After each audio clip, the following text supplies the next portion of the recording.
Hello friends, welcome to my YouTube channel. Today we will discuss about a new topic of economics, that is law of demand. From the very beginning, I want to make sure that law of demand is a very important fundamental law, fundamental principle of consumers' behavior. Here we will discuss about the meaning of law of demand, the assumptions of law of demand, the tabular and diagrammatical explanations. After all, we will discuss about the limitations or the exceptions of law of demand. So let us begin from the meaning of law of demand. In economics, law of demand states that all else being equal, means other things being equal, as the price of a product increases, quantity demanded falls. Likewise, as the price of a product decreases, quantity demanded increases.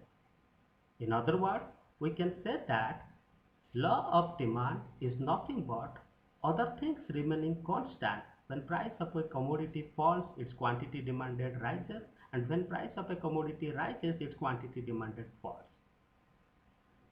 In other words, we can say that law of demand is nothing but just the inverse relationship between price and quantity demanded of a commodity, where the other things remaining constant. Now the question is, what is other things? In economics, this other things remaining constant assumption is otherwise known as ceteris paribus assumption. So, now talking about what are the other things? Other things are all those factors except price of a commodity which are affecting demand of a commodity. So what are the other factors which are affecting demand of a commodity except price? Change in prices of relative goods, change in income of the consumer, change in taste and preference of the consumer, change in population, change in climate, and the expectations of the change in price in future, and so on. So these are the other factors which are affecting demand of a commodity. But when we are talking about the law of demand, we have to show the relationship between quantity demanded of a commodity and its price only, whereas all these other factors are remain constant.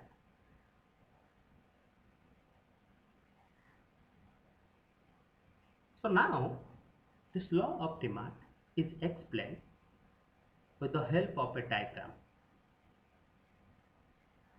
This diagram depicts the law of demand. In the horizontal axis, we have taken the quantity demanded of a commodity. In the vertical axis, we have taken the price of that commodity. The green colored line is demand curve. It's a demand line that represents that when price of a commodity is P1, its quantity demanded is Q1.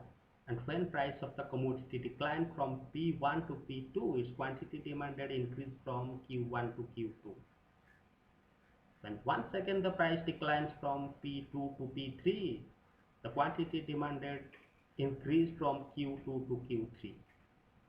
That means there is an inverse relationship between price and quantity demanded. So this law of demand can be better explained by using demand schedule and demand curve. But before that, first we have to discuss about what are the assumptions of law of demand. Here are the basic assumptions of law of demand. The first assumption is no change in the income of consumer. The law of demand assumes that the income of the consumer should remain constant. It should not be changed. If there will be any change in the income, then without any change in price, the demand can be changed. So this is a violation of the law of demand. So it is assumed that consumers' income should not change. It should remain constant. And the second assumption is no change in size and composition of population. That means population and the composition of population, the size of population and the composition of population should remain constant. If there will be any change in the population, if there will be any change in the composition of population, then also without any change in price of a commodity, the demand can be changed. The demand can be increased, it may be declined. So this is a violation of the law of demand. That's why we assume that there should not be any change in the size and composition of population. So the third assumption is no change in prices of related goods. So before going to clarify this assumption, let us know what is related goods. Related goods are those goods if due to the increase in consumption of one commodity, the consumption of another commodity will be affected. Then we can say that both commodities are related commodities. And there are two types of related goods. One is substitute goods and the second one is complementary goods. So what is substitute goods? If due to the consumption of one commodity, the consumption of another commodity will decline, then we can say that both commodities are substitute commodities. For example, tea and coffee. If there is an increase in the consumption of tea, then the consumption of coffee will decline. So here we can say that tea and coffee both are substitute goods. If the price of tea will increase, then the demand of coffee will also increase. And if the price of tea will decline, then the demand of coffee will also decline. But here it should be noted that there is no change in the price of coffee. Still, there is an increase in the demand of coffee due to the change in the price of tea. So if this thing will happen, then the law of demand cannot work. It will be invalid. Therefore, we assume that there is no change in the prices of related goods. Similarly, the same case will happen in case of complementary goods. So what is complementary goods? If the increase of price of one commodity will lead to the decline in demand of another commodity, then we can say that both commodities are complementary commodities. For example, we can say that motorbike and petrol. The increase of price of motorbike will lead to reduce its own demand, and if its own demand decline means the motorbike demand decline, then the demand of petrol also decline. So we can say that the increase in price of motorbike leads to the decline in the demand of petrol. Here it should be noted here that there is no change in the price of petrol. Still, the demand of petrol decline. This is due to the change in the price of related goods.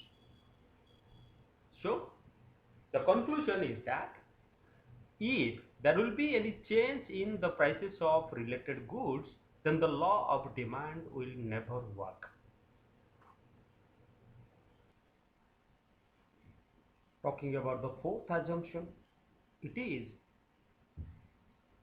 no change in consumers' taste and preference. So if there will be any change in consumers' taste and preference for any commodity, then without any change in price of a commodity, the consumer may switch over his consumption from one commodity to another commodity.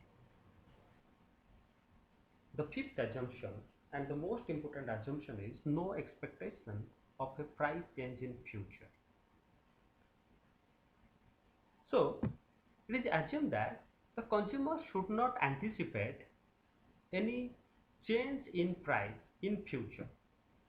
He always take his decision by looking the current price. For example, suppose the price of a commodity is declining. In this situation, the consumer should increase the consumption, should more demand according to the law of demand.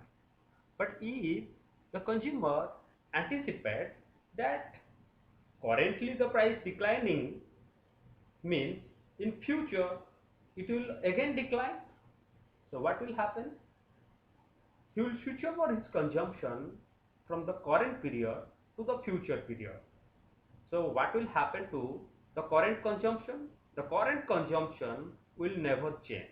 Though there is a decline in the price of commodity, still there is no change in demand of the commodity, which is a violation of law of demand.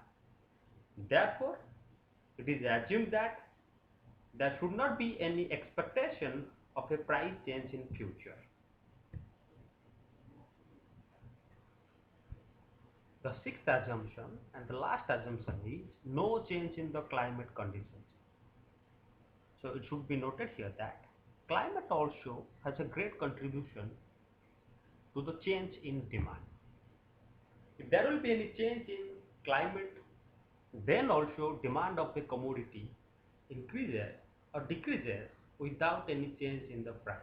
For example, in summer season, the demand of cold drinks increases, but there is no change in the price of cold drinks. Still, its demand increases. Similarly, during rainy season, the demand of umbrella increases without any change in the price of umbrella. Similarly, during winter season, the demand of hot drinks like tea and coffee increases without any change in the price. So, the conclusion is, if there will be any change in climate, then also the demand will change without any change in the price. So this is a violation of law of demand. Therefore, we assume that there is no change in the climatic conditions. After going through all these assumptions, now we are in a situation to discuss about demand schedule and the diagrammatical presentation of law of demand by using demand curve. So let us explain about demand schedule. This demand schedule represents the relationship between price and quantity demanded of a commodity. In this demand schedule, in the horizontal axis, in this demand schedule, in the left column, we have taken price per unit,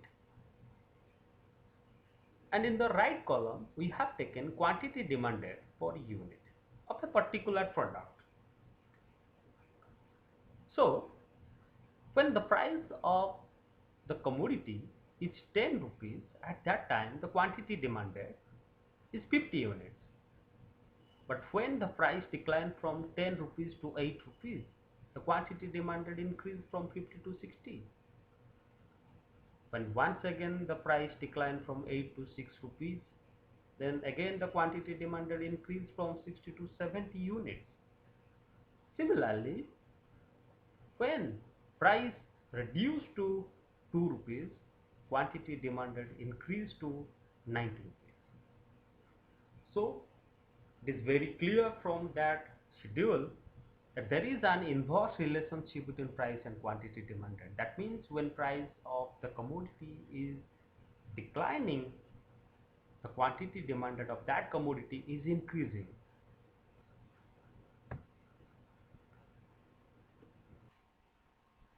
And the same relationship can be shown by using this demand curve. In this diagram, we have taken quantity demanded in the horizontal axis and price in the vertical axis. DD is the demand curve. Here, it is shown that when price is 10 rupees, at that time the quantity demanded is 50 units. But when price declined from 10 rupees to 8 rupees, then quantity demanded increased from 50 units to 60 units. When once again price declined from 6 to 4 rupees, quantity demanded increased from 70 to 80 units. When finally price reduced to 2 rupees, then quantity demanded increased to 90 units. That means when price is declining, quantity demanded is increasing. Or we can say in the opposite direction that when price is increasing, quantity demanded is declining. So that is shown by the downward sloping demand curve. So this demand curve represents the opposite relationship between price and quantity demanded. Now we will discuss about the cases where the law of demand doesn't work. That means exceptions of law of demand or limitations of law of demand. Goods, or we can say given goods. So in case of given goods, the law of demand is invalid because given goods are those goods whose demand increases when price increases and demand decreases when price decreases. So, as there is a direct relationship between price and quantity demanded of given goods, in case of given goods, the law of demand doesn't work. The second type of commodity where the law of demand doesn't work is prestigious goods or the goods having prestigious value. Prestigious commodities are purchased by richest person to show their status, to show their prestige in the society. So they will go for consume such type of commodities more when the price is more. So the law of demand doesn't work in such type of commodities cases. And the third one is price expectations. If there will be a expectations of change in price in future, then the current consumption, the current demand would be affected. So in case of price expectations, the law of demand will never work. Then the next one is the fear of shortages of commodity.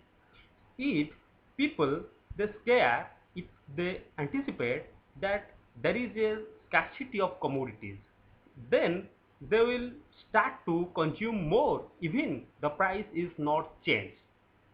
So in such cases the law of demand doesn't work. The next one is the change in income. In case of change in income, the law of demand doesn't work because if demand, if if income will increase, then without changing in the price of commodity, the demand will increase. If income of consumer will increase, then without changing any price of the commodity, the demand will increase. So the law of demand will never work. And the next one is the change in fashion.